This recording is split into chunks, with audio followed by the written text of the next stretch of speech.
नमस्कार, मैं प्रिया। आज 29 अगस्त। चलिए जानते हैं बिहार की 25 बड़ी खबरों को। बिहार में कोविड-19 प्रभावितों की संख्या पहुंची 1,30,000 के पार।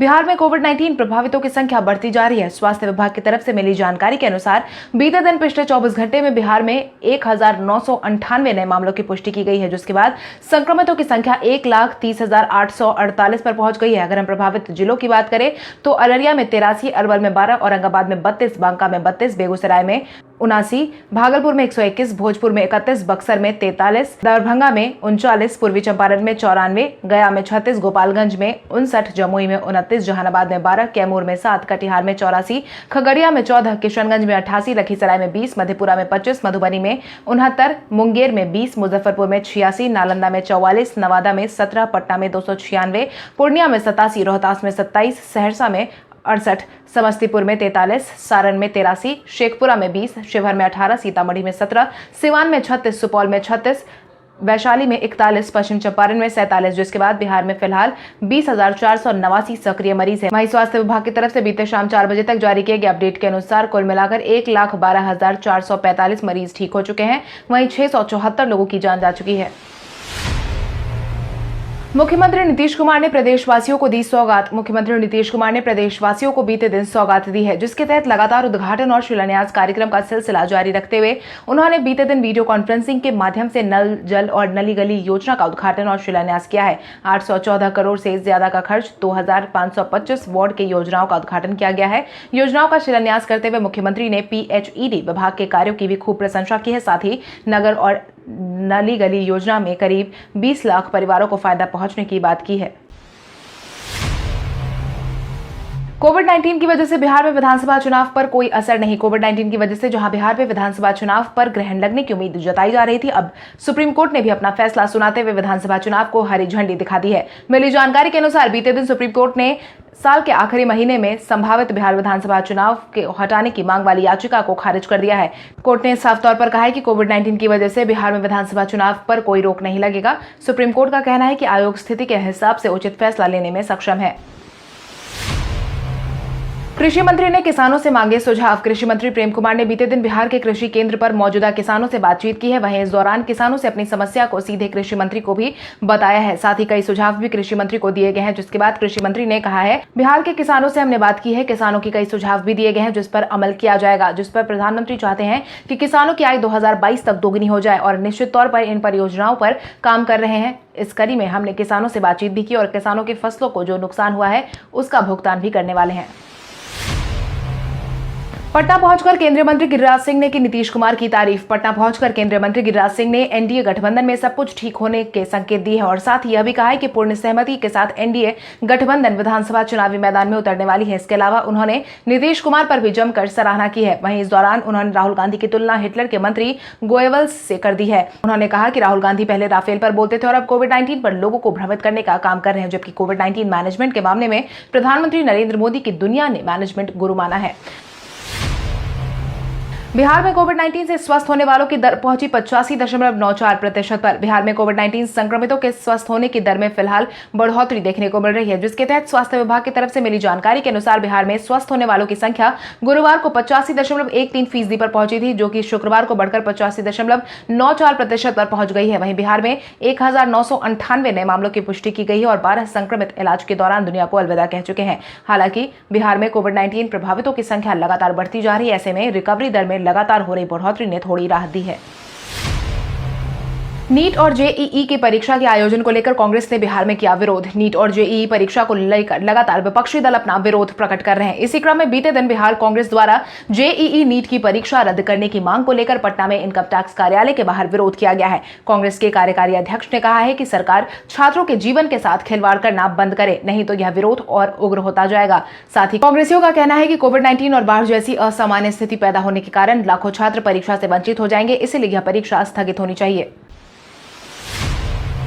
सुशांत सिंह राजपूत के मामले में रिया चक्रवर्ती से पूछे गए सवाल। सुशांत सिंह राजपूत के मामले में संदिग्ध मानी जा रही रिया चक्रवर्ती से बीते दिन सीबीआई ने पूछताछ की है, जिसके बाद सीबीआई की टीम की अगुवाई करने वाले अधिकारी ने नुपुर प्रसाद ने रिया चक्रवर्ती का बयान दर्ज किया है। सीबीआई सुशांत सिंह राजपूत के परिवार द्वारा लगाए गए आरोपों की जांच कर रही है और उनके परिवार ने सुशांत को मानसिक रूप से परेशान करने, साथ ही उनके खाते से पैसे लेन देन और साथ ही जून में उनके साथ ही गुजर जाने के बाद ही एक संभावित भूमिका निभाई है।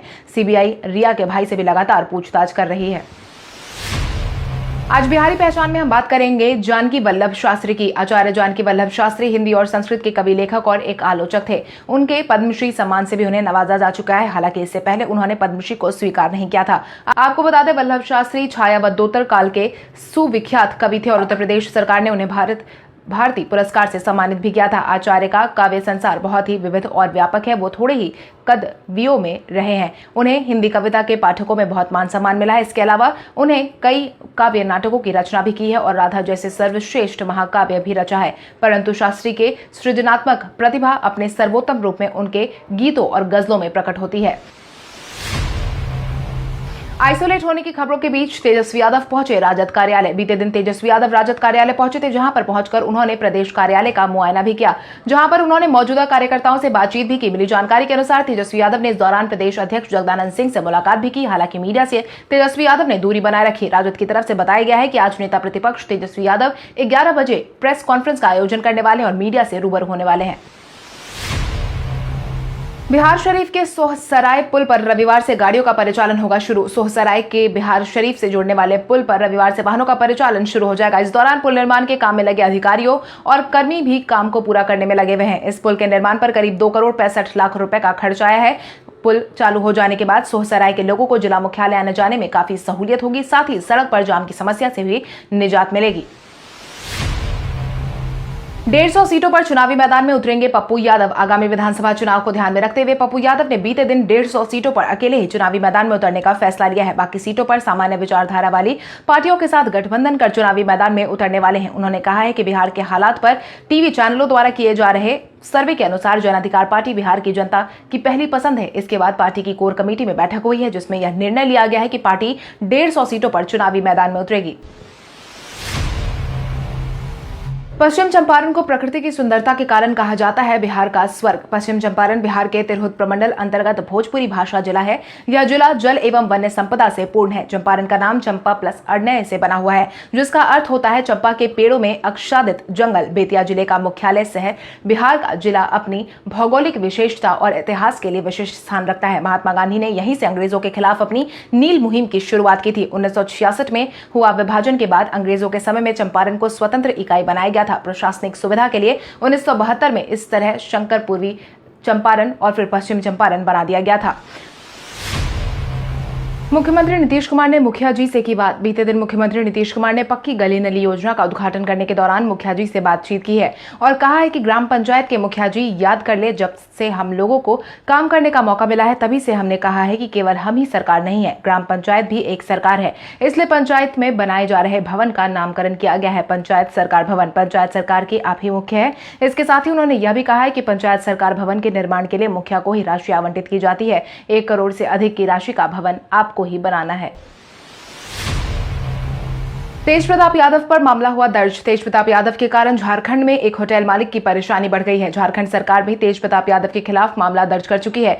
मिली जानकारी के अनुसार तेज प्रताप यादव लालू प्रसाद यादव से मिलने कुछ दिनों पहले रांची गए थे और वहां एक होटल में ठहरे थे, जिसके बाद जिस होटल में तेज प्रताप यादव रुके थे उस होटल के खिलाफ मामला दर्ज करवाया गया है। क्योंकि कोरोना के माहौल के दौरान सभी होटल को बंद रखने का निर्देश दिया गया है, मगर तेज प्रताप यादव ने लॉकडाउन का पालन नहीं किया। पूर्व डीजी सुनील कुमार आज से शुरू करेंगे अपनी नई पारी। पूर्व डीजी सुनील कुमार जदयू में शामिल हो चुके हैं। वहीं पटना से पार्टी कार्यालय में सुनील कुमार पार्टी की सदस्यता आज ग्रहण करने वाले हैं। मिली जानकारी के अनुसार जदयू कार्यालय में 12-12:30 के लगभग मिलन समारोह का आयोजन किया जाएगा, जिसमें सुनील कुमार जदयू की प्राथमिक सदस्यता ग्रहण करेंगे। मौके पर पार्टी के वरिष्ठ नेता और सांसद ललन सिंह के मौजूद रहने की खबर भी सामने आई है। आपकी जानकारी के लिए आपको बता दें, सुनील कुमार हाल ही में बिहार पुलिस भवन निर्माण निगम के एमडी के पद से रिटायर हुए थे। आज दिल्ली में 21 सांसदों के साथ बैठक करेंगे जेपी नड्डा। भाजपा के राष्ट्रीय अध्यक्ष जेपी नड्डा आज वर्चुअल तौर पर शाम 4 बजे से दिल्ली स्थित पार्टी मुख्यालय में चुनाव पर चर्चा करेंगे, जिसके लिए ज्यादातर सांसद बीते दिन से दिल्ली पहुंच चुके हैं। वहीं आज बाकी पहुंच जाएंगे। मिली जानकारी के अनुसार भाजपा के प्रदेश अध्यक्ष डॉक्टर संजय जायसवाल भी पश्चिम चंपारण से सांसद के रूप में इस बैठक में शामिल होने वाले हैं। इतना ही नहीं, पटना साहिब के सांसद रविशंकर प्रसाद भी, बेगूसराय सांसद गिरिराज सिंह, आरा सांसद आर.के. सिंह, बक्सर सांसद अश्विनी कुमार चौबे और उजियारपुर सांसद नित्यानंद राय भी शामिल होने वाले हैं। वहीं पाटलिपुत्र के सांसद रामकृपाल यादव भी बैठक में भाग लेने के लिए आज दिल्ली पहुंच जाएंगे।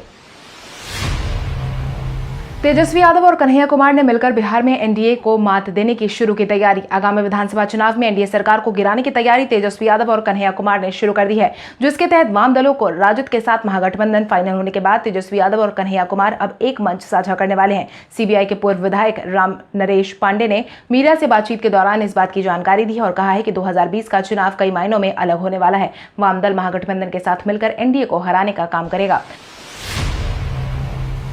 नेता प्रतिपक्ष तेजस्वी यादव ने मुख्यमंत्री नीतीश कुमार को विभिन्न मुद्दों पर लिया निशाने पर। नेता प्रतिपक्ष तेजस्वी यादव ने प्रदेश के मुख्यमंत्री नीतीश कुमार को एक बार फिर से निशाने पर लिया है, जिसके तहत उन्होंने बिहार सरकार के 15 साल के कार्यकाल को लेकर एक के बाद एक आरोप लगाए हैं। नेता प्रतिपक्ष तेजस्वी यादव ने अपने ट्विटर अकाउंट से सरकार को निशाने पर लेते हुए लिखा है कि बिहार में 16 जिले के 84 लाख से ज्यादा लोग प्रभावित हैं, 40 लाख प्रवासी कामगार बेरोजगार हैं, लाखों लोग कोरोना प्रभावित है, सबसे ज्यादा गंदे शहर बिहार के हैं, वहीं सबसे ज्यादा गरीबी बिहार में है। 15 साल में हजारों करोड़ के सत्यापित सबसे अधिक 57 घोटाले भी बिहार में हुए हैं। सुशील कुमार मोदी ने तेज प्रताप यादव को बताया जिलेबी छानने और बांसुरी बजाने वाला। बिहार में विधानसभा चुनाव जैसे जैसे नजदीक आ रहे वैसे वैसे प्रतिद्वंदी नेताओं के बीच में बयानबाजी का सिलसिला जारी है। इसी क्रम में बिहार के उप मुख्यमंत्री सुशील कुमार मोदी ने भी एक बार फिर से लालू परिवार को निशाने पर लिया है, जिसके तहत सुशील कुमार मोदी ने लालू प्रसाद यादव को शक्तिहीन कह डाला है। इतना ही नहीं, लालू यादव के पुत्र को बांसुरी बजाने वाला और जिलेबी छानने वाले से संबोधित किया है। उन्होंने अपने ट्वीट में कहा है कि चारा घोटाले के 4 मामलों में सलाखों के पीछे चल रहे लालू प्रसाद यादव चुनावी मैदान में नहीं उतर सकते, मगर उनके दोनों युवराज पार्टी को डुबाने में लगे हुए हैं। तेजस्वी यादव ने नए उद्योग और बंद कारखानों को फिर से चालू करने का किया ऐलान। नेता प्रतिपक्ष तेजस्वी यादव ने आगामी विधानसभा चुनाव को ध्यान में रखते हुए बीते दिन अहम ऐलान किया है, जिसके तहत उन्होंने कहा है कि बिहार में राजद की सरकार बनने पर सबसे पहले बेरोजगारों की समस्या को सरकार दूर करेगी। इसके साथ ही यह कोशिश की जाएगी जिसके बाद बिहार में उद्योग लगाए जाएंगे, वहीं बंद कारखानों को फिर से शुरू किया जाएगा। इसके साथ ही तेजस्वी यादव ने नीतीश सरकार को भी निशाने पर लिया है। उन्होंने कहा कि 15 साल की सरकार ने बिहार को पूरी तरीके से बर्बाद कर दिया है। सुशांत सिंह राजपूत के परिवार से मिले रामदास अठावले। सुशांत सिंह राजपूत के परिवार से मिलने बीते दिन केंद्रीय सामाजिक न्याय और सहकारिता राज्य मंत्री रामदास अठावले पहुंचे थे। उन्होंने शुक्रवार को फरीदाबाद के सेक्टर 21 में पुलिस कमिश्नर निवास पहुंचकर उनके परिवार वालों से मुलाकात की है, जिसके बाद दिवंगत बॉलीवुड एक्टर सुशांत सिंह राजपूत के पिता के सिंह और उनकी बहन रानी सिंह से मुलाकात की है। पुलिस कमिश्नर निवास पर करीब 40 मिनट तक रही थी और इस मुलाकात में सुशांत सिंह राजपूत के पिता के सिंह ने सीबीआई से जल्द से सुशांत सिंह राजपूत के हाल के लिए जिम्मेदार लोगों को सलाखों के पीछे भेजने की मांग की है। IPL team Chennai super Kings में फैला कोरोना। आईपीएल के आयोजन को लेकर सभी टीम यूएई पहुंच गई है। वहीं चेन्नई सुपर किंग्स के सदस्यों के संक्रमित होने की खबर सामने आई है। मिली जानकारी के अनुसार चेन्नई सुपर किंग्स के 11 सदस्य कोविड-19 पॉजिटिव पाए गए हैं। कोविड-19 प्रभावित सदस्यों का नाम हालांकि जारी नहीं किया गया है, लेकिन यह टीम के लिए बुरी खबर है। चेन्नई सुपर किंग्स को शुक्रवार से दुबई में प्रैक्टिस शुरू करनी थी, लेकिन अब पूरी टीम को क्वारंटाइन कर दिया गया है। मिली जानकारी के अनुसार सीएसके की टीम के यूएई पहुंचने के बाद संक्रमण हुआ है।